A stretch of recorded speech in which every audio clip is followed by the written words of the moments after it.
Padre, gracias por tu palabra una vez más, Señor. Ábrenos nuestros ojos para ver las maravillas de tu ley, como dice tu palabra, Señor. Te pedimos que podamos conocerte más, experimentar tu amor y tu gracia a través de este pasaje en nuestras vidas. Sigue renovándolas, transformándolas para la gloria de tu nombre, en el nombre de Cristo. Amén. Bueno, entonces estamos en Jeremías 49, verso 28. Vamos a leer hasta el verso 33, ¿no? Entonces, dice así. Acerca de Cedar, de los reinos de Azor, los cuales asoló Nabucodonosor, rey de Babilonia.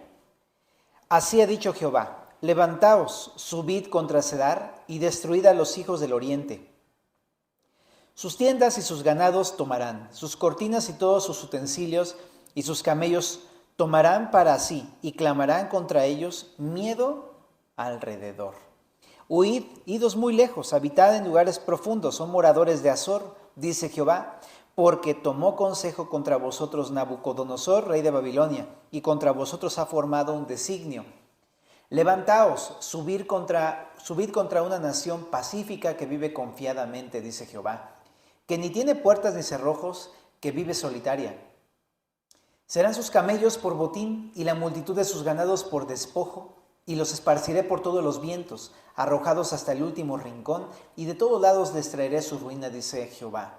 Azor será morada de chacales, soledad para siempre. Ninguno morará allí, ni la habitará hijo de hombre. Bueno, este pasaje habla acerca de, como tú sabes, de un juicio contra otra nación. Estamos en el bloque final, donde habla de los juicios contra las naciones que no son Israel. Entonces, como parte de estos juicios, habla aquí de Cedar y Azor, dos pues como agrupaciones más que ciudades o pueblos, son como agrupaciones. De hecho, algunos comentan que son tribus, grupos tribales, y son de origen árabe ambos. Pero vamos a hablar un poquito acerca del primer grupo que aparece ahí, que dice Cedar. Cedar está asociado con el segundo hijo de Ismael, y esto se encuentra en Génesis 25, verso 13, donde habla de este nombre, Cedar. Y se le llama también así no solamente a este hijo, sino a los descendientes de Cedar. Entonces se le nombra el pueblo de Cedar, pero realmente fueron nómadas, no estaban establecidos en un solo lugar. Eran estas personas llamadas beduinos, no sé si los conoces, el día de hoy existen los beduinos todavía. Algunos piensan que son descendientes de ellos precisamente, existen, los ves ahí con sus camellos en pleno desierto, ahí los ves en Israel. Bueno, a lo mejor ahorita ya no los ves, ¿no? Van a estar bien escondidos. Pero precisamente son ellos, o sea, son descendientes de Ismael. Ahora, habitaban en ese tiempo al norte de Arabia, pero no tenían un lugar específico. Entonces, el Salmo 120, verso número 5, lo reconoce, o sea, a este pueblo por sus ganados tan imponentes que tenían. Tenían muchísima riqueza en cuanto a ganados, borregos y sobre todo camellos. Ellos tenían mucho de esto y comerciaban camellos. También eran muy conocidos, según el Salmo 120 y Cantares, capítulo número 1, verso número 5, por sus tiendas y sus telas. Está muy interesante. Ahora, cuando estuve leyendo Cantares, si quieres, nada más echamos un ojito ahí, porque me parece que es muy interesante la narración. En el capítulo 1, verso 5 dice así. Dice Cantares, ¿a poco existe ese libro? Sí, existe ese libro ahí en la Biblia. Capítulo 1, verso 5 dice, morena soy, oh hijas de Jerusalén, pero codiciable como las tiendas de Cedar, como las cortinas de Salomón. Entonces, da a entender que la hermosura de estas telas y de estas tiendas era así extraordinaria. Entonces ellos se conocían por eso. Y sobre todo porque se dedicaban a una vida nómada, entonces por eso hacían tiendas. Bueno, también eran muy conocidos por sus arqueros. En Isaías 21:16 también ahí lo comentan. Eran hombres experimentados en la batalla. Y por el capítulo que estamos leyendo en Jeremías, capítulo 49, verso 28, entendemos que habitaban en las tiendas y en aldeas nómadas. Entonces, eso es Cedar. Bueno, pero es muy interesante, regresando a Jeremías 49, ¿por qué es que hay un juicio en contra de Cedar? Realmente no se dice casi nada en la Biblia acerca de Cedar. Pero sí hay un pasaje en Jueces capítulo número 6 que nos arroja un poco de luz. Entonces vamos a Jueces en el capítulo 6, verso 1. Dice, los hijos de Israel hicieron lo malo ante los ojos de Jehová, y Jehová los entregó en mano de Madián por 7 años. ¿Te acuerdas? Los madianitas eran habitantes de esta región de Madián, por eso se llamaban así, donde estaba el monte santo de Dios. Y ahí, de ahí era originario Yetro, el suegro de Moisés. Era un madianita. Entonces ellos eran y se llevaban bastante bien con los israelitas, porque vinieron y habitaron con ellos. Entonces eso. Pero hubo un momento en el que ya no se llevaban tan bien.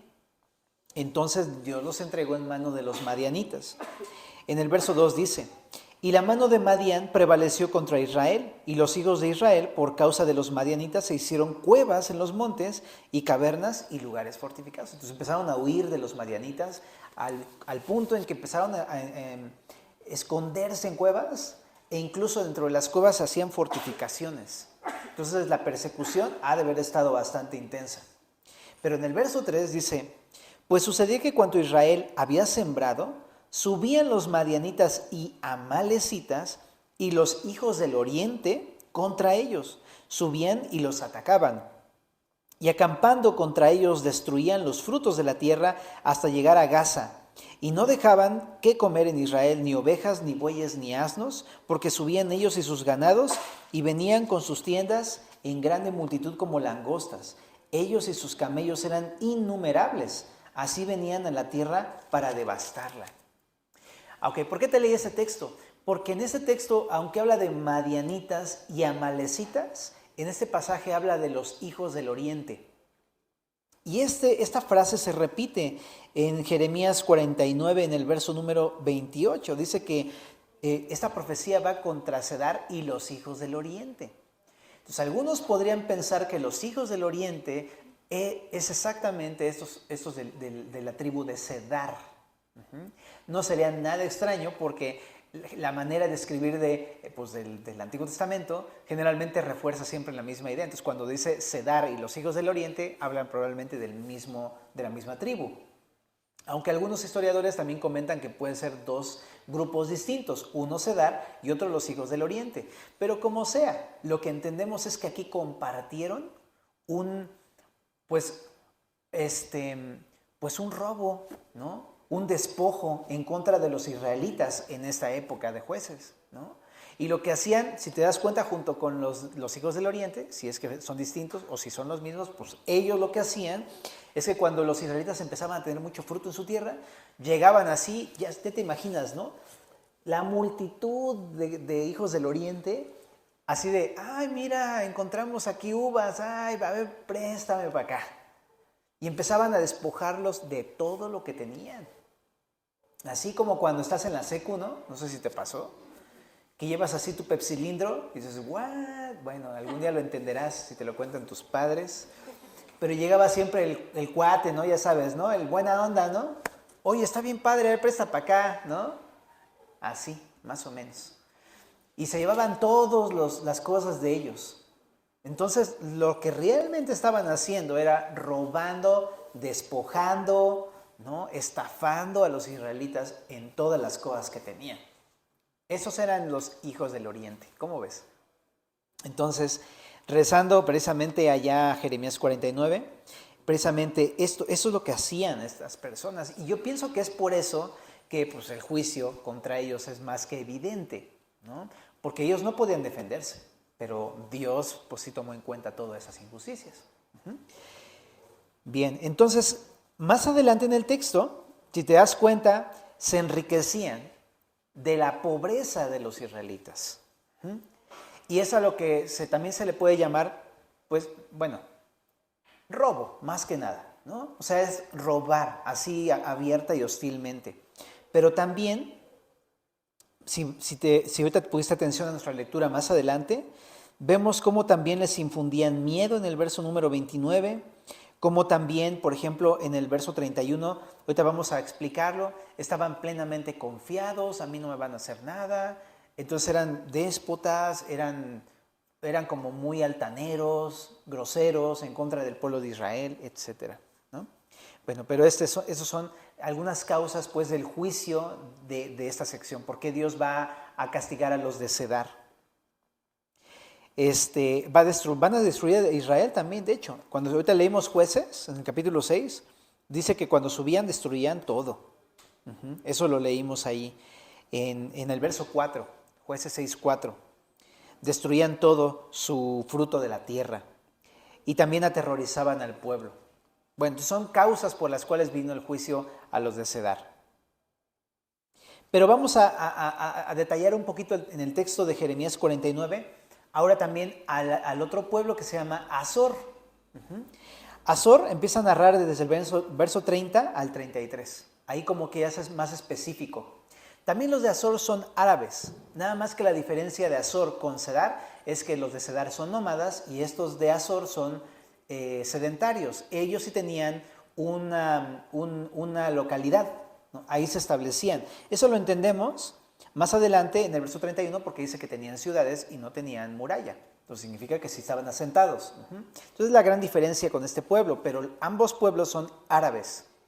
Ahora una aclaración, ¿quiénes son los de Azor? Los de Azor, si tú buscas la palabra Azor en el Antiguo Testamento, resulta que sale muchas veces Azor.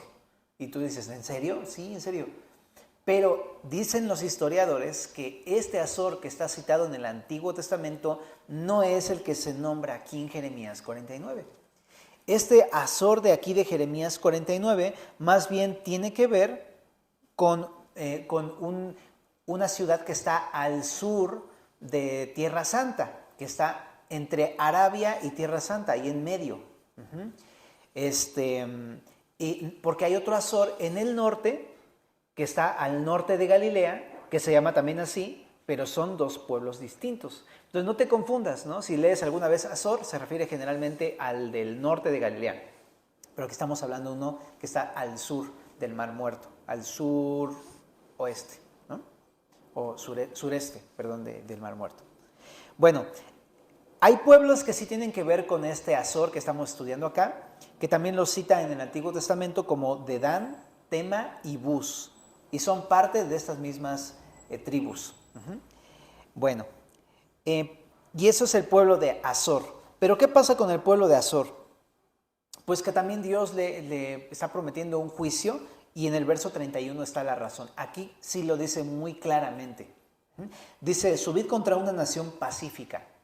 Cuando habla aquí de la palabra pacífico, no es que fueran muy tranquilos, ¿no? Porque de repente uno lo lee y dice, mira que pues, si son pacíficos, ¿por qué los va a juzgar, no? Pero realmente la palabra pacífico en el original significa indolente. Esto de indolente ya te da a entender qué es lo que está pasando. La palabra indolente significa que no se duele, no tiene dolor o no experimenta dolor. Eso es indolente. O sea que era un pueblo que no se dolía del mal de otros. Y entonces ya entendí, porque cuando iban a despojar a los israelitas de todas sus frutas y sus pertenencias y sus cosechas, veían la desgracia de los israelitas y era para ellos, nada más, yo imagino, así como cuando te quitan, te digo, pepsilindro en la secu, solamente era como, o sea, ¿qué me importa, no?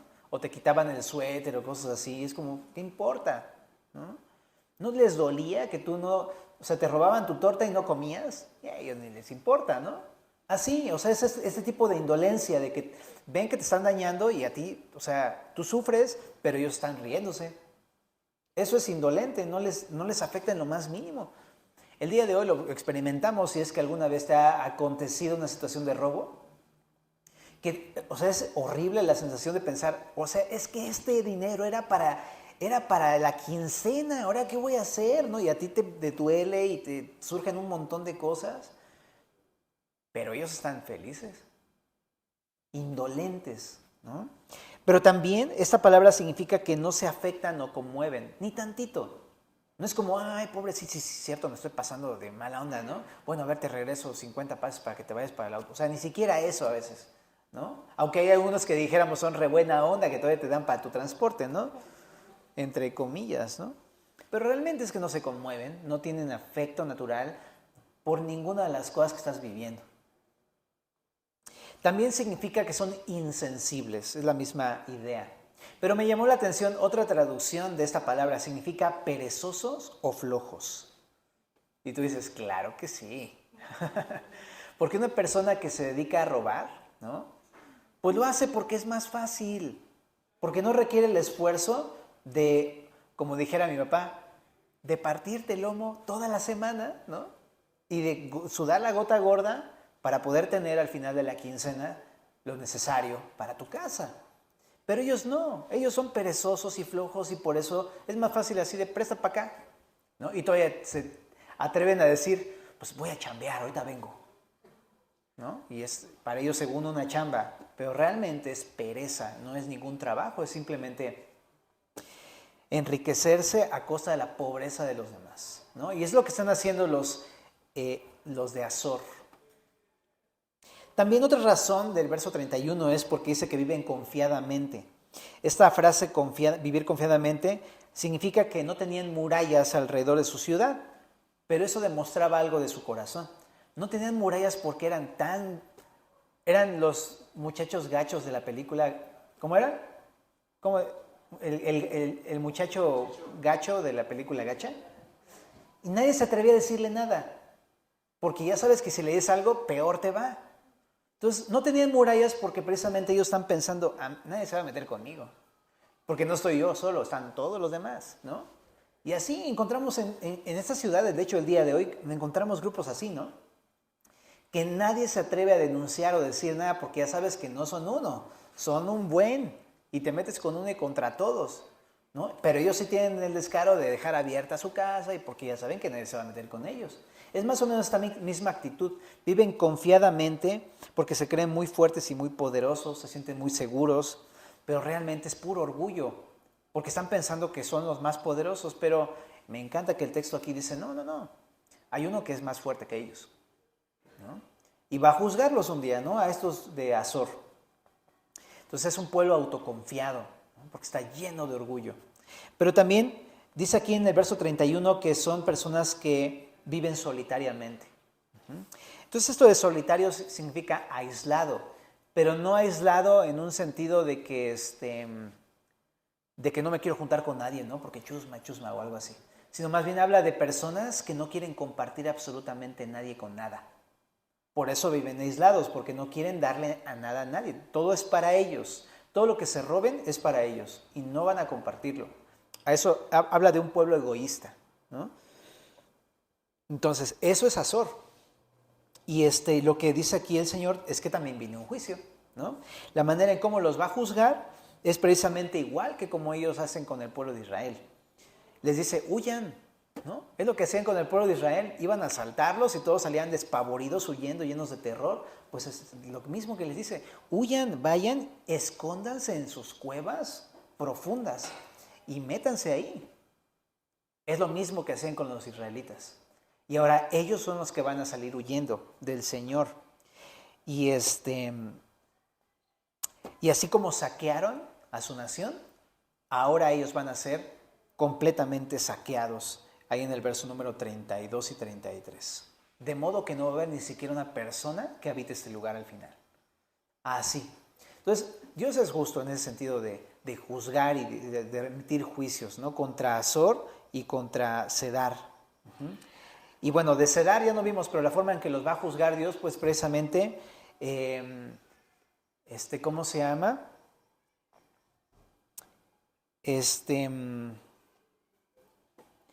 Dice que van también a tomar sus tiendas y sus ganados, porque se entiende que es exactamente la misma actividad de lucro y de robo, ¿no? Entonces también ellos, así que tenían sus tiendas muy bonitas, pero por todo lo que le habían quitado a los demás. Entonces, bueno, si podemos resumir esta porción, tiene que ver entonces con el robo, el fraude y la estafa de ambos pueblos árabes en contra del pueblo de Israel. Y por eso viene un juicio en contra de estas dos naciones, ¿va? Pero bueno, el texto solamente habla de eso, pero sí podemos entonces hablar acerca del mismo tema, del tema del robo, del tema del fraude o de la estafa, ¿no? Y hay mucho que decir respecto de esto realmente. Primeramente quiero llevarte a Éxodo capítulo 20, verso número 15.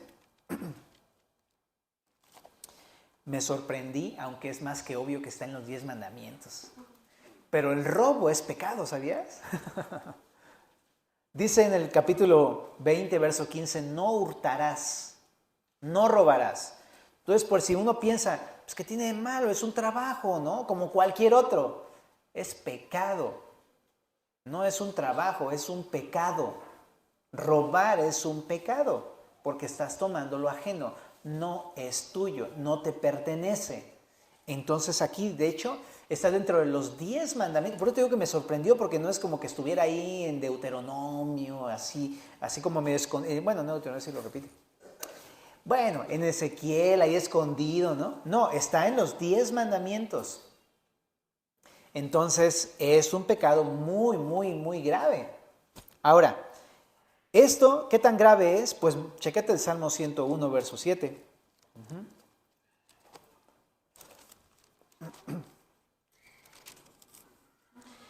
No habitará dentro de mi casa el que hace fraude. El que habla mentiras no se afirmará delante de mis ojos. Órale, ¿no? Cuando lo leí fue así como, neta, está diciendo eso, sí. Es tan grave que Dios no acepta y no recibe una persona que vive del robo. No puede tener una relación con Dios. Es lo que está diciendo, y es tan grave. Es como realmente es como cualquier otro pecado, porque todo pecado te lleva a la muerte y a la separación de Dios, ¿no? Pero específicamente del robo dice esto, ¿no? Ahora en 1 Corintios capítulo 6, verso número 7 también lo dice de esta manera. 1 Corintios 6, 7. Así que por cierto ya es una falta en vosotros que tengáis pleitos en vosotros mismos. ¿Por qué no sufrís más bien el agravio? ¿Por qué no sufrís más bien el ser defraudados? Dice aquí. Pero vosotros cometéis el agravio y defraudáis, y esto a los hermanos. ¿No sabéis que los injustos no heredarán el reino de Dios? No erréis, ni los fornicarios, ni los idólatras, ni los adúlteros, ni los afeminados, ni los que se echan con varones, ni los ladrones, ni los avaros, ni los borrachos, ni los maldicientes, o sea, los que dicen groserías, ni los estafadores heredarán el reino de Dios. Está bien rudo porque así como lo dice en el Salmo 101, no entrarán en mi casa, aquí también lo dice de esta manera. Ninguna persona que viva de la estafa, del robo o del fraude va a entrar en el reino de Dios. Punto. Así es la ley del Señor, ¿no? Entonces, qué fuerte, ¿verdad? Porque uno pensaría, ¿qué tiene? Pues, ¿qué tiene? ¿No? Es que sí tiene mucho que ver, ¿no? Entonces, para empezar, la semana pasada hablamos de ese mismo texto, ¿te acuerdas? Y hablaba en ese mismo texto de los pleitos entre hermanos, que no debería haber pleitos entre hermanos, porque pues porque el carácter debería ser entre nosotros de perdonarnos unos a otros. De entrada no debería haber un pleito, porque primero, antes que el pleito, debe haber perdón. Y usamos este pasaje para hablar de este problema que luego tenemos de que no nos queremos perdonar, ni hablar entre nosotros, ni nada de esto, ¿no? Sino empezamos a discutir y pelearnos. Pero qué interesante que aquí una de las razones de los pleitos es el dinero, es el fraude, es el robo, es la estafa. Y luego dice aquí más, en la iglesia, entre hermanos cristianos. Entonces quiero decir esto, ¿no? Generalmente usamos el tipo de pasajes de robar con gente que es de afuera del mundo. Y sí, por supuesto, si una persona es de fuera de la iglesia, por supuesto que es pecado robar, y por supuesto que vivir en un estilo de vida así, de estafa, de fraude, de robo, pues nos separa de Dios para siempre. Pero te sorprendería que esto lo habla de la misma iglesia. ¿Sabías que dentro de la iglesia hay fraude, hay estafas y hay robos? Obviamente, una persona que vive de esto dentro de la iglesia, aunque esté dentro de la iglesia, realmente no está vivo en el Señor. No conoce al Señor. Y hemos conocido, pues ya seguramente has enterado o hasta te ha ocurrido una experiencia cercana con algún hermano, con algún líder incluso, que vive del fraude y de la estafa, ¿no? O del robo. Incluso hasta manipulan los versículos, ¿no? La palabra de Dios para, como dice aquí, hermano, el que siembra escasamente, escasamente segará, y el que siembra abundantemente, generosamente también segará. Aquí entonces pon tu dinero y pásale al frente. Y pura estafa, hermanos. Eso es pura estafa y manipulación. Y no solamente eso, gente que roba, pues Judas lo hacía, ¿no? Estaba con Cristo y lo hacía. Entonces imagínate, hay gente que lo hace siendo líder, pero no te sorprenda tanto. Uno puede decir, pues qué mal andan los líderes, ¿no? Porque estamos como estamos, pero realmente en la iglesia ocurre mucho. A mí fui testigo de una situación bien, pero bien fea, bien tremenda entre hermanos, en el cual una persona defraudó de una manera tremenda, estamos hablando de miles de pesos, a otra persona dentro de la iglesia. Lo que hizo fue así, o sea, enamorar a esa persona, qué bueno que nos llevamos bien, oye, fíjate que tengo un problema económico, échame la mano, tú, bla, bla, bla, bla, bla, como sea. Y terminó estafando a esa persona. Tremendo, fue algo realmente, lo digo, no digo obviamente no los nombres, pero lo digo porque es muy común. Ten cuidado, ¿no? Aquí nadie pide dinero. Nadie. ¿Ok? Y, ¿sabes? Nosotros no vamos a pedirte dinero y tampoco ningún hermano te tiene por qué pedir dinero. Una cosa es muy distinta que Dios te ponga en tu corazón dar una ofrenda, que es muy distinto porque conoces a la persona y sabes que a lo mejor está pasando por un problema. Pero una cosa bien distinta es venir a pedir dinero. Una vez me pasó que estábamos en el discipulado de nuevos creyentes, y yo así de, no puede ser. De plano, así una persona se para y dice, discúlpeme que los interrumpa, pero esto y el otro y necesito, porque mira la desgracia que me ha pasado, y bla, bla, bla.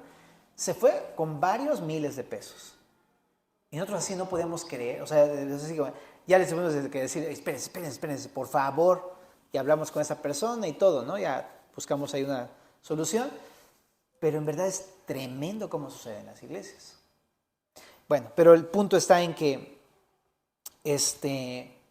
pasa en la iglesia entre hermanos. Entonces tengamos cuidado, familia, ¿no? Tanto del lado del que ha sido engañado como del lado del engañador, ¿no? Nuestro corazón tan perverso, no creas que no nos puede llevar a algo así, ¿sabes? Entonces tengamos cuidado. Es grave porque ahí mismo dice, ¿sabes? Los injustos no heredarán el reino de Dios. Significa que, no tienen vida eterna, no van a entrar al reino de Dios una persona que vive de estafa. Aunque se congregue y aunque se discipule, pero si estafa a las personas, es muy probable que no lo conozcan, ¿no? Ahora, también, ¿sabes de dónde viene todo esto? Juan 10:10.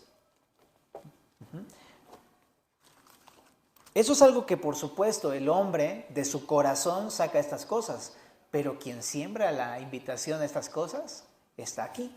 Dice en el verso 10:10 de Juan, el ladrón, y cuando habla de ladrón aquí habla de Satanás, el ladrón no viene sino para hurtar y matar y destruir. Yo he venido para que tengan vida y para que la tengan en abundancia, dice Jesús. Entonces, un claro contraste. Jesús no viene a robar, ni a matar, ni a destruir. El que viene a hacer esto es el diablo. Entonces, de entrada, puedo entender que cuando hay ese tipo de situaciones, ¿sabes? Es diabólico. Su origen es del diablo. El diablo ha engañado a las personas, haciéndolas pensar que esto está bien, y ocupa a personas para robar a otras personas, ¿no? Entonces, el robo, el hurto, la estafa, el fraude, esto es del diablo, es de origen diabólico. Igual que la sabiduría terrenal, ¿no? Los celos, la envidia, todo eso que ya platicamos también semanas atrás. Así de la misma manera también el robo es de este origen diabólico. Entonces, de repente yo cuando estaba leyendo es como, órale, o sea, sí es cierto, esto está mucho más pesado de lo que uno piensa. Y es precisamente, ¿por qué es diabólico? Porque Satanás es lo que quiere hacer con el reino de Dios. O sea, él quiere tener el reino para él mismo. Él quiere robar la potestad de la tierra. O sea, él se la quiere apropiar. Y se quiere apropiar de las almas de las personas. Él es un ladrón. Pero Jesús dice, no, pero yo he venido para que tengan vida y para que la tengan en abundancia. Jesús no viene a pedir, sino a dar. Jesús no viene a ser servido, sino a servir. Jesús es así, es completamente distinto del carácter de Cristo. Bueno, entonces es de origen diabólico. También es la condición del hombre irregenerado en Romanos capítulo número 1, verso número 29. En Romanos habla de una extensa lista de manifestaciones de un hombre que no conoce a Dios, ¿no? Pero en el capítulo 1, verso 29 dice: están atestados de toda injusticia, fornicación, perversidad, avaricia, maldad, llenos de envidia, homicidios, contiendas, y dice ahí, engaños y malignidades. Murmuradores, detractores, aborrecedores de Dios, injuriosos, soberbios, altivos, inventores de males, desobedientes a los padres, necios, desleales, sin afecto natural, implacables, sin misericordia, etc. Y hay unos anteriores como la homosexualidad también. Pero el punto aquí está en que esta lista destaca esto, engaños, ¿no? Son personas que son fraudulentas, engañadoras, que son estafadoras dentro de la iglesia. Entonces, aquí el punto es que así se ve la fotografía de un hombre que no conoce a Dios, ¿no? Que vive en la perversidad de su corazón. También en Romanos, ahí mismo en el capítulo 2, verso número 21, también lo habla de una persona que aunque viene a la iglesia realmente tiene una vida religiosa. ¿A qué me refiero con religiosa? No me refiero a piadosa o que busque a Dios, sino más bien que por fuera muestra una cara piadosa, pero por dentro está lleno de muerte y de maldad. Ahí en Romanos 2:21 dice: tú pues que enseñas a otro, ¿no te enseñas a ti mismo? Tú que predicas que no sea de hurtar, ¿hurtas? Es la fotografía de una persona que dice el Señor, es como estos sepulcros blanqueados porque por fuera parecen limpios y santos y todo, pero por dentro están muertos. Y es exactamente eso, es una persona que parece cristiana, ¿no? Ora, e incluso aquí dice, puede hasta enseñar la palabra, pero, dice ahí, pero aunque enseña incluso que no sea de hurtar, Éxodo 20:15, roba. Entonces la pregunta no es si se congrega uno, o si uno viene a la iglesia, o si uno lee la Biblia, la pregunta es si uno roba. Porque si uno roba, está haciendo uno este pecado, punto. Entonces uno puede venir a la iglesia y ser religioso y robar. Pues sí. Entonces esa es la condición de un hombre religioso. Y evidentemente un hombre religioso, pues si vive en robo, es que nada más está viviendo una religión, pero no tiene una relación verdadera con Cristo. Porque si conociera a Cristo de relación personal, entonces no vendría a tomar lo ajeno, sino vendría a dar su propia vida en rescate por muchos, ¿no? Es el carácter de Cristo, ¿no? Bueno, también en Mateo 23:25 lo dice Jesús. Hay de vosotros, escribas y fariseos hipócritas, ¿no? Porque limpiáis lo de fuera del vaso y del plato, pero por dentro estáis llenos de robo y de injusticia. Ya ves todas las técnicas que tenían para el lavamiento de manos y también lavaban sus utensilios para comer, ¿no? Pero dice, sí, los lavan y todo, los dejan súper pulcros, pero nada más que están llenos de robo y de injusticia. En 2 de Corintios 11:13.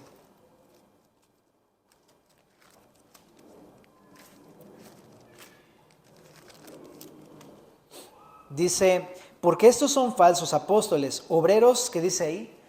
Fraudulentos, no es la misma palabra que estamos estudiando, que se disfrazan como apóstoles de Cristo. Y no es maravilla porque el mismo Satanás se disfraza como ángel de luz. Así que no es extraño si también sus ministros se disfrazan como ministros de justicia, cuyo fin será conforme a sus obras, ¿no? Entonces esas personas, por supuesto, que se disfracen de obreros del Señor en la iglesia, y de pastores, y de obispos, y de lo que sea, pues están disfrazándose realmente, porque lo que son, pues aquí dice, ¿no? Simplemente son parecidos a su padre el diablo, ¿verdad? Ahora también, estas cosas entonces nos hablan acerca del robo, del fraude y de la estafa. Es pecado y es bastante grave. Pero sigamos a la siguiente parte. Quiero llevarte a Lucas capítulo 19.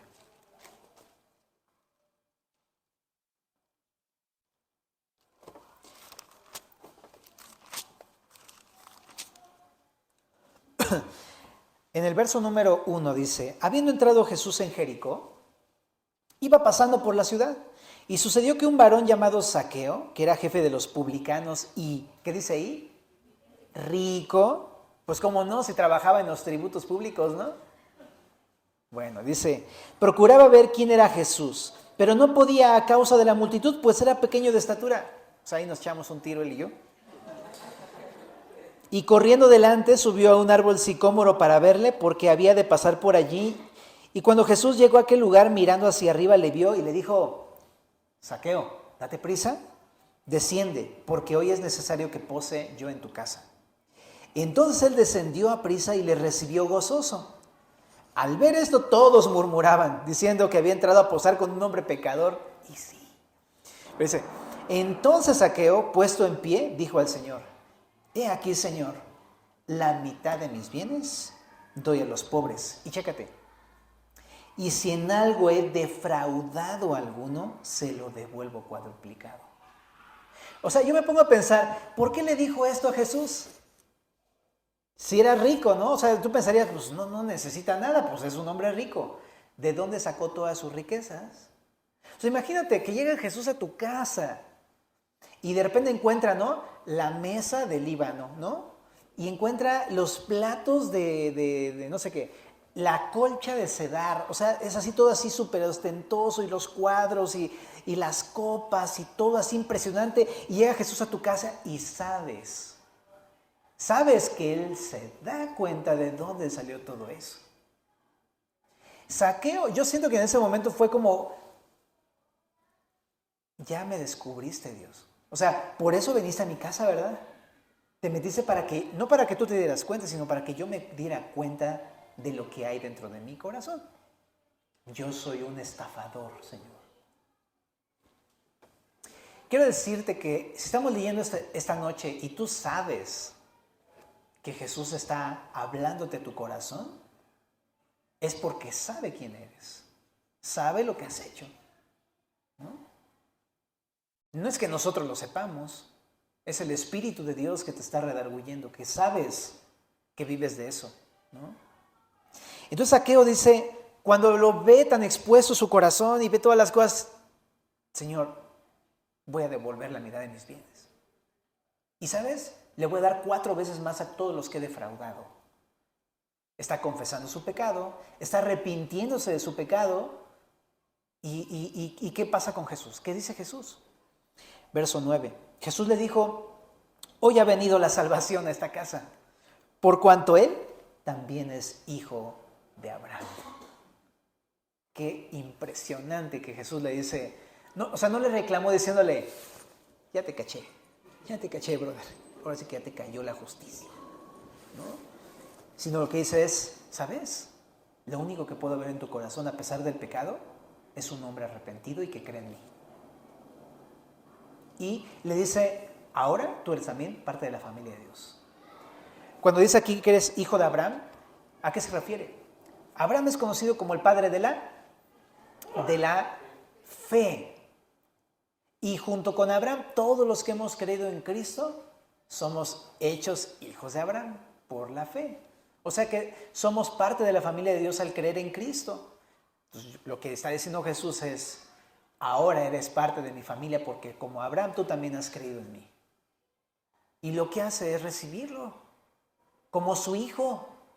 Impresionante. Y le dice, la salvación ha llegado a esta casa. Dios lo salvó en ese momento porque vio fe en él y arrepentimiento. ¿Qué quiero decirte con todo esto? Si tu vida ha sido una vida de injusticia, ¿no? Y sabes que has robado, que has defraudado, que has engañado, que has estafado, el Señor te quiere perdonar y recibir. Y lo único que tienes que hacer es arrepentirte de tus pecados y creer en Jesús. Él no te va a reclamar, no te va a caer la justicia, no te va a acosar, el Señor te va a perdonar. Este es nuestro Señor. Y me encanta que en el verso 10 termina diciendo el Señor, porque el Hijo del Hombre vino a robar, matar y destruir, ¿dice eso? No, dice vino a buscar y a salvar lo que se había perdido. Hermoso es el Señor en verdad, ¿eh? Vino a buscar a Zaqueo. No es que no tuviera dónde acostarse y por eso fue a la casa de Zaqueo, ¿no? No es que tuviera necesidad de ser salvado y que pues a ver quién me ayuda ahora. No, Él fue a salvar a Zaqueo. Y si esta noche está hablando el Señor es porque te quiere salvar a ti también. Si has estafado a un hermano, si has defraudado a un hermano, si has robado a un hermano, el Señor te quiere perdonar. Pero necesitas ser como Zaqueo. ¿Verdad? Si nuestros pecados fueran rojos como la grana de Isaías, yo los voy a hacer como blanca lana. O sea, pero dice, pero ven, vamos a ponernos a cuentas. Si tú quieres que Dios te limpie tu corazón, ven al Señor. ¿Verdad? Ahora, si tú eres creyente, el creyente no va a vivir en pecado, ¿ok? Porque el que vive en pecado no conoce a Dios. Pero a veces cometemos este mismo pecado.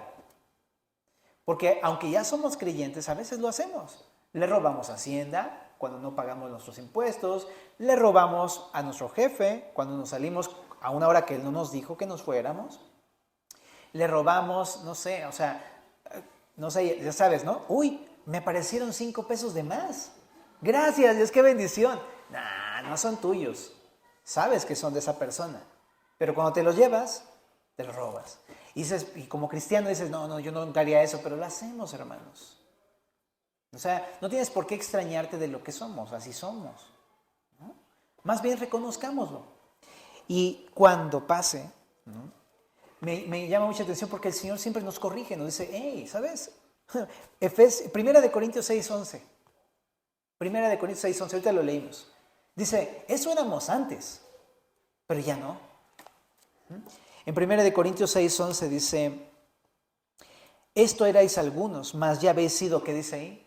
Lavados, ya habéis sido santificados, ya habéis sido justificados en el nombre del Señor Jesús y por el Espíritu de nuestro Dios. Ya no somos eso, hermanos. Entonces no hagamos eso, porque es algo que éramos antes, pero ya no. Ya te conté que, ¿chisme? Yo me robaba los dulces de la señora Pantoja ahí a la vuelta de mi casa. Cuando era niño. Era niño, tenía 5 o 4 años. Para que no me digan que los niños son inocentes. Yo sabía que lo hacía con toda la intención. Llevaba mi cangurera. Ay, que Dios me perdone. Y si me ve la señora Pantoja, bueno, se le pago esos dulces. Pero yo me acuerdo, disculpe, ¿cuánto cuesta eso de allá? A ver, déjame checarlo, hijito. Pum, pum, pum, pum, pum, vámonos, ¿no? O sea, es tremendo, ¿no? Ya nos identificamos, mi hermano. O sea, ¿no? Eso éramos antes, pero ya no somos eso. Dios nos lavó nuestros pecados, ¿no? Dios nos limpió nuestro corazón. Entonces no tenemos necesidad. ¿Qué dice Efesios? Mira, en Efesios 4:28, sí me da pena. Espero poder platicar con ella algún día. Bueno, dice el que hurtaba, no hurte más, sino trabaje haciendo con sus manos lo que es bueno para que tenga que compartir con el que padece necesidad. ¿No te parece hermoso? Antes pensábamos que todo se trata de dame, yo lo tengo, o sea, si no lo tengo, pues lo voy a tener, ¿no? No, ahora se trata de no es lo que yo tengo, es cuánto puedo dar. Y para eso necesito trabajar para poder proveerme, no solamente para mi casa, sino también para los demás. Y de eso se trata, de compartir, de venir a dar, porque el Hijo del Hombre vino a servir y a dar. Entonces se trata de eso, ¿no? En 1 Corintios 5:9 dice también,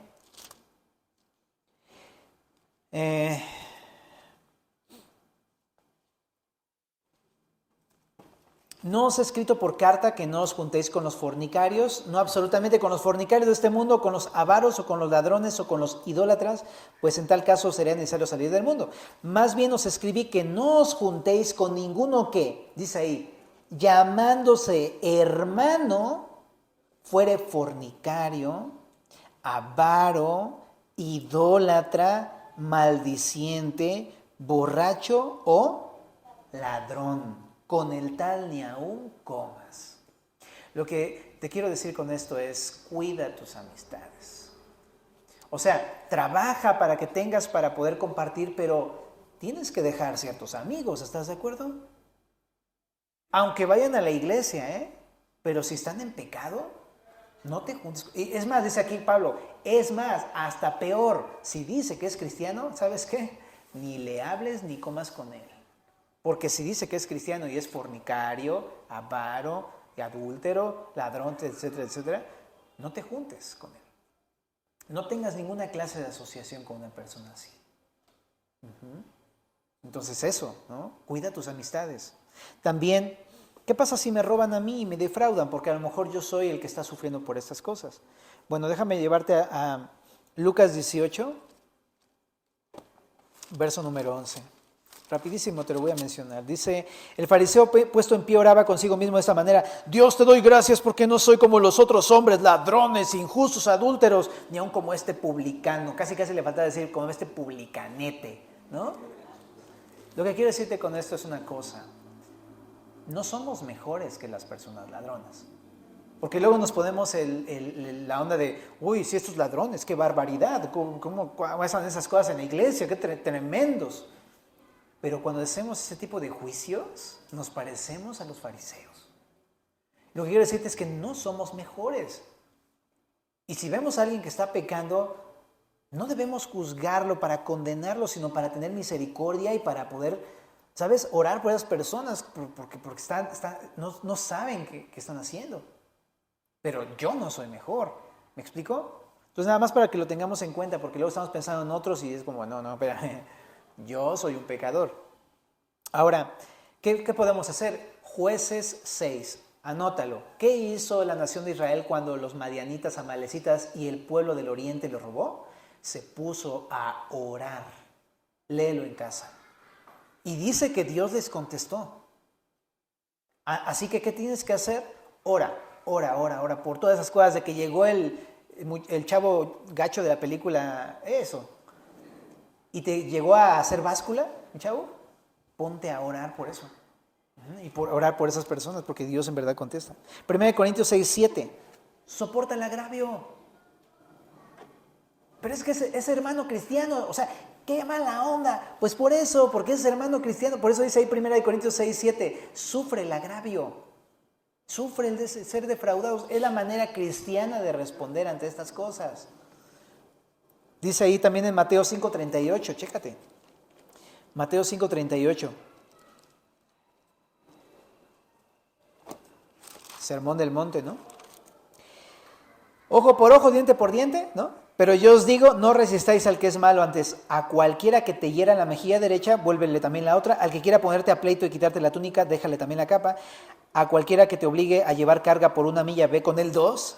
Y chécate el 42. Al que te pida, dale, y al que quiera tomar de ti prestado no se lo rehuses. Habla del robo, de la estafa y del fraude. Si alguien de plano te está diciendo, ya, esto es para mí, préstamelo, dáselo, ¿no? Y hasta que, como dice aquí, no solamente dáselo, ¿no? También en otro pasaje dice, ¿sabes? Te quitaron la túnica, dale también la capa. O sea, te llevaste mi celular, híjole, me acabo de comprar un estuche bien bonito para ese celular, ten también. Básicamente es eso. Está bien rudo, suena chistoso porque dirías, no voy a darle estuche, me bajó el celular. Pero es lo que dice Jesús. No es ojo por ojo, diente por diente, es te voy a servir, te voy a predicar. ¿Por qué? Porque ese es Jesús. Aunque nosotros le robamos, todos somos deudores al Señor en cuanto al pecado y la obediencia, en vez de venir a cobrarnos, ¿qué hizo? No solamente te voy a pagar tu deuda, voy a entregar mi vida y mi sangre completas por ti. Y no solamente por ese pecado, sino por todos tus pecados para siempre. ¿Qué onda? ¿Aceptas? Es como, sí es cierto. El Señor pagó todo y nos dio de gracia. Por eso es que sonaría ridículo no decirle al Señor, ay no, Señor, está muy difícil esto. Porque es lo más lógico que podemos hacer, ¿no? Me quitan algo y sí, cómo no, y también te bendigo con esto y ten 100 pesos para que te compres una torta. Yo estoy seguro que la persona que le hagas esto se va a quedar así de, ¿por qué? Porque Jesús así hizo conmigo. Pagó mis pecados y me dio gracia. Y yo la quiero hacer contigo. Ten la gracia del Señor. Que Dios te bendiga. Así que esa es la forma de poder reflejar el evangelio a los demás. Y último versículo que me llamó la atención, Proverbios 24, Yo sé que choca con el pensamiento del mundo que te dice, Nel, no te dejes, ¿no? 24 del 1 al 4 dice, no tengas envidia de los hombres malos, ni desees estar con ellos, porque su corazón piensa en robar, e iniquidad habla en sus labios. Digo, cuida tus amistades, ¿no? Verso 3. Con sabiduría se edificará la casa y con prudencia se afirmará y con ciencia se llenarán las cámaras de todo bien preciado y agradable. Lo que está diciendo es, ¿sabes? Realmente lo que necesitas, que es realmente valioso para tu hogar, no es ese dinero. Lo que realmente es valioso es la sabiduría de Dios. Lo realmente valioso y preciado y agradable es la ciencia, o sea, el conocimiento que Dios te da. Y si tú quieres fundar tu casa, edificar tu casa, hazlo con esto. La sabiduría del Señor. ¿Oramos? Señor, te damos gracias por tu palabra en esta noche, Señor. Gracias, Padre bendito, porque nos empieza a enseñar otra vez cómo es el sistema de valores de tu reino y es tan diferente a nuestro, Señor. Te amamos por eso, Señor, y verdaderamente reconocemos que lo tuyo es lo valioso, lo precioso, lo mejor, y queremos reflejarte. Llénanos de tu espíritu para poder trabajar con nuestras manos, para poder compartir con los que no tienen, para poder bendecir al que nos roba, para poder reflejarte delante de los demás, Señor. Y Señor, si estamos en pecado en cuanto al robo, a la estafa, o al engaño, al fraude, perdónanos, Señor. Sabemos que tú eres un Dios que perdona porque en la cruz no pusiste ninguna condición. Te diste por nosotros. Te pedimos esta noche que si alguno estamos en pecado de este tipo, limpies y sanes estas cosas y te podamos conocer de una manera real para la gloria de tu nombre.